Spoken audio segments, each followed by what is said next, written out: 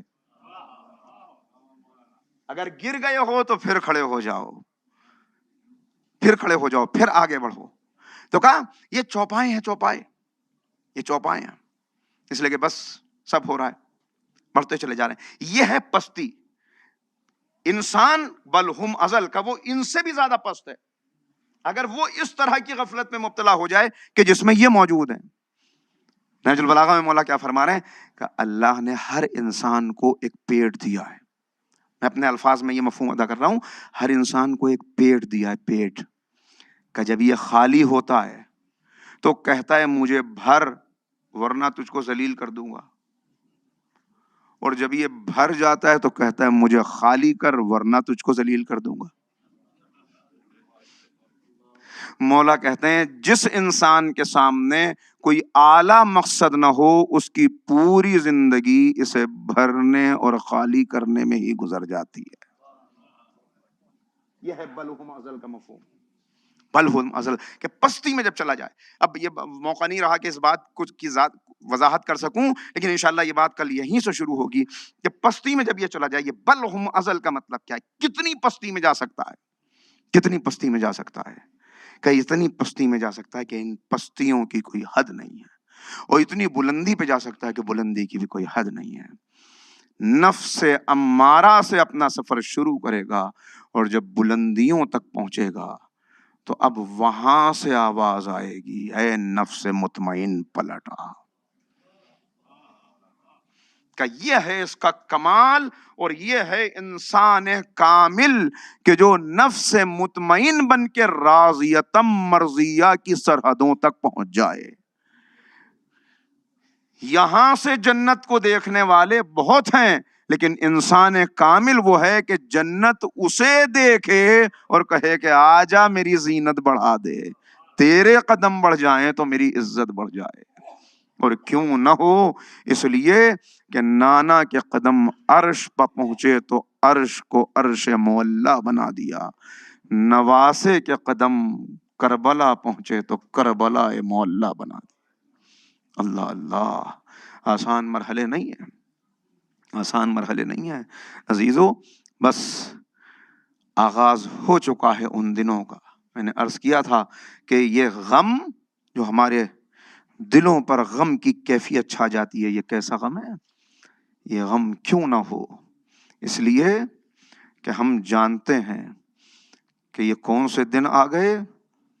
لیلا کے اجڑنے کے دن آ گئے، رباب کی گود خالی ہونے کے دن آ گئے، سکینہ کی یتیمی کے دن آ گئے، آقا کے وطن چھوڑنے کے دن آ گئے۔ کیا عالم ہے؟ لکھا ہے کہ جب مدینے سے یہ قافلہ چلا، قرآن کریم کہتا ہے کہ کون ہے بلندی تک پہنچنے والا؟ کہ الذین آمنوا وہاجروا وجاہدوا فی سبیل اللہ، جو اللہ کی راہ میں جو ایمان لاتے ہیں، ہجرت کرتے ہیں، جہاد کرتے ہیں، اعظم درجۃ عند اللہ، اللہ کے نزدیک ان کے درجات بہت بلند ہیں، یہی ہیں کمال حاصل کرنے والے۔ یہاں ہجرت بھی ہے، جہاد بھی ہے، ایمان کی راہ میں عظیم قربانیاں بھی ہیں۔ عزیزو، آسان نہیں ہوتا وطن کو چھوڑنا۔ جو وطن سے دور ہیں ان سے پوچھئے کہ وطن کی محبت کیا ہوتی ہے، اور اب سمجھیے گا کہ جس کا سب کچھ اسی وطن میں ہو، نانا کا روزہ بھی یہاں ہے، ماں کی قبر بھی یہاں ہے، بھائی کی تربت بھی یہاں ہے، جس کا سب کچھ یہاں ہے۔ یہی وہ گلیاں ہیں کہ جہاں نانا نے ناقہ بن کے دوش پہ سوار کیا ہے، یہی وہ مسجد ہے کہ جہاں سجدے کو طول دیا مگر شہزادے کو اتارا نہیں۔ ساری یادیں ہیں جو یہاں سے وابستہ ہیں، ذرہ ذرہ اس وطن کا دامن کھینچ رہا ہے، مگر حسین کو وطن چھوڑنا ہے۔ عجب عالم ہے، راوی بیان کرتا ہے کہ ایک عجیب کوہرام تھا، ایک عجب عالم تھا۔ نواز رسول وطن چھوڑ کے جا رہے تھے، کہا میں محلہ بنی ہاشم کی طرف بڑھا تو میں نے عجب عالم دیکھا، اونٹوں کی قطاریں موجود تھیں، ان کے اوپر عماریاں سجی ہوئی تھیں، پردے لگے ہوئے تھے۔ کہا بنی ہاشم کے جوان حضرت عباس کی قیادت میں سب کو پکار کے کہہ رہے تھے کہ دور ہو جاؤ، اس لیے کہ علی کی بیٹیاں وطن چھوڑ رہی ہیں، علی کی بیٹیوں کو وطن چھوڑنا ہے۔ راوی کہتا ہے عجب روایت ہے، کہا میں نے دیکھا کہ آقا حسین کرسی پر بیٹھے ہوئے تھے اور ہر منظر کا معائنہ کر رہے تھے، کہ اتنے میں نے دیکھا کہ پردہ اٹھا، ایک بی بی گھر سے باہر آئی، ایک محجبہ ایک حجاب میں بی بی باہر آئی، کہ ان بی بی کا باہر آنا تھا کہ آقا نے آواز دی اکبر اپنی ماں کو سوار کرو۔ میں نے پوچھا کون؟ پتا چلا یہ ام لیلہ ہیں۔ اکبر آگے بڑھے، ایک اور بی بی آئی، یہ مادر قاسم ام فروا ہیں۔ قاسم آگے بڑھے، ایک ایک بی بی آئی، کہ ایک بی بی جو آئی تو عباس آگے بڑھے، پتا چلا یہ ام کلثوم ہے۔ کہ پھر میں نے دیکھا کہ ایک بی بی جو پردے کے پیچھے سے آئی تو حسین اپنی کرسی سے اٹھے، ادھر سے عباس آئے، ادھر سے اکبر نے قدم بڑھایا، سب جمع ہوئے۔ میں نے کہا یہ کون بی بی؟ کہ یہ علی کی بڑی بیٹی زینب ہے، یہ ثانیہ زہرا ہے، یہ وطن چھوڑنے کا منظر ہے۔ میں اتنا کہوں گا اے عباس، آج تو بیویوں کو یوں سوار کرایا، مگر 11 محرم کو ذرا کربلا میں آ جانا، یہی بیویاں ہوں گی، بازو بندھے ہوں گے، ناقے بے کجاوا ہوں گے۔ آزادارو قافلہ چلا اور اس کے بعد مکے آقا نے مکے قیام کیا، 4 مہینے 9 دن مکے کے اندر گزارے۔ مکے سے قافلہ چلا، بس آخری منظر مکے سے قافلہ چلا، مقام زبالہ پہ یہ قافلہ تھا کہ ایک مرتبہ آقا کی بے چینی بڑھی۔ ایک مرتبہ کا کوفے کی طرف سے کوئی آتا ہو تو ذرا خیریت معلوم کریں کہ کوفے میں سب خیر بھی تو ہے۔ ارے ادھر تو آقا مکے سے کوفے کی طرف جا رہے ہیں، ادھر کوفے میں حسین کا سفیر ہے جو گلیوں میں بھٹک رہا ہے، اس لیے انجان گلیاں ہیں، انجان شہر ہے، پردیس ہے، راستے سے واقف نہیں ہے، کیا کریں مسلم؟ تھک کے ایک دروازے پر بیٹھ گئے۔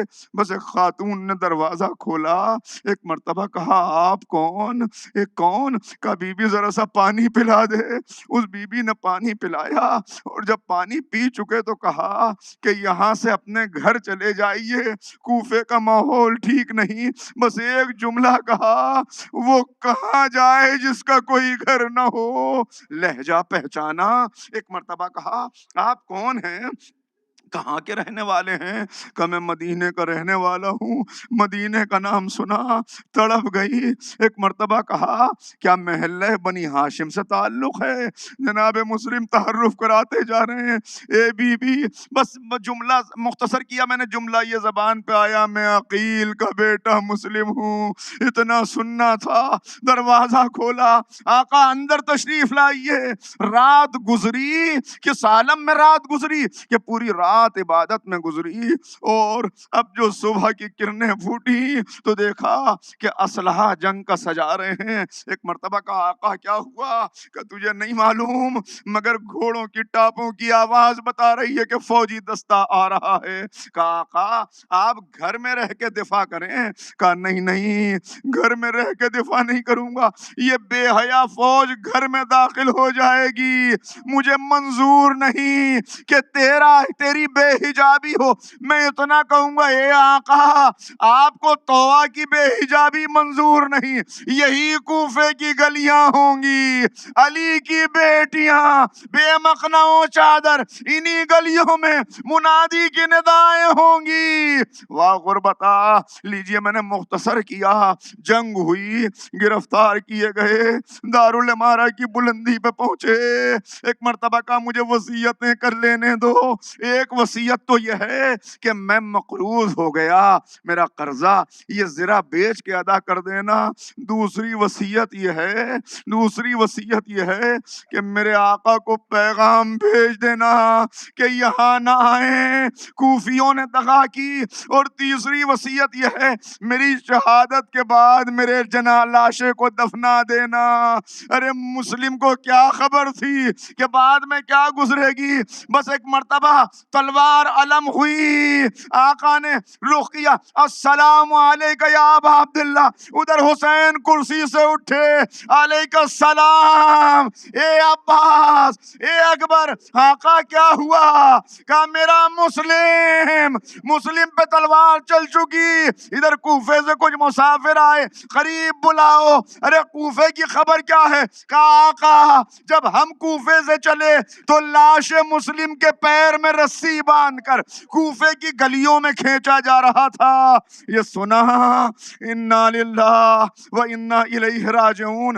آخری جملے، ایک مرتبہ آواز دی، مسلم کی ایک بیٹی ہے جس کا نام عاتقہ ہے، کچھ نے عاتقہ نام لکھا، کچھ نے کچھ اور۔ ایک مرتبہ جناب زینب سے کہا عاتقہ کو بلاؤ، عاتقہ کے سر پہ ہاتھ رکھا، اپنے سینے سے لگایا، پیشانی کا بوسہ لیا، کانوں میں گوشوارے پہنائے، خاندان رسالت کی بچی تھی۔ ایک مرتبہ کا آقا میرے بابا کی خیر تو ہے، حسین نے سینے سے لگا کے کہا اب میں تیرا بابا ہوں، بس یہ دو کاش یہ منظر سکینہ نے نہ دیکھا ہو، اس لیے کہ یہ تصور رہے گا جب کوئی یتیم ہوتا ہے گوشوارے پہنائے جاتے ہیں، مگر ہائے یتیمہ حسین، ادھر حسین گھوڑے سے گرے، ادھر شمر آگے بڑھا، تماچے، ارے اس طرح گوشوارے اتارے کہ کانوں کی لمیں پھٹ گئیں۔ بچی نے دریا کا رخ کر کے کہا اے چچا عباس واپس آ جا، سیعلم الذین ظلموا ایا منقلب ینقلبون، انا للہ و انا الیہ راجعون۔ بار الہ اس عبادت کو اپنی بارگاہ میں قبول فرما، اہل بیت کے چاہنے والے جہاں جہاں ہیں جان مال عزت و آبرو کی حفاظت فرما۔ بار الہ دفاع حق کے لیے جو مومنین جہاں جہاں پر کھڑے ہوئے ہیں ان کے بازوؤں کو قوت حیدری عنایت فرما، دشمنان اسلام کی سازشوں کو انہی کی طرف پلٹا دے۔ بار الہ علماء کرام مراجع اعظام کی حفاظت فرما، بیماروں کو شفاء کاملہ واجلہ عنایت فرما، بزرگوں کو قوت و توانائی اور طول حیات عنایت فرما۔ معبود امام کے ظہور میں تعجیل فرما، ہمیں امام کے انصار و ایوان میں شمار فرما۔ ربنا تقبل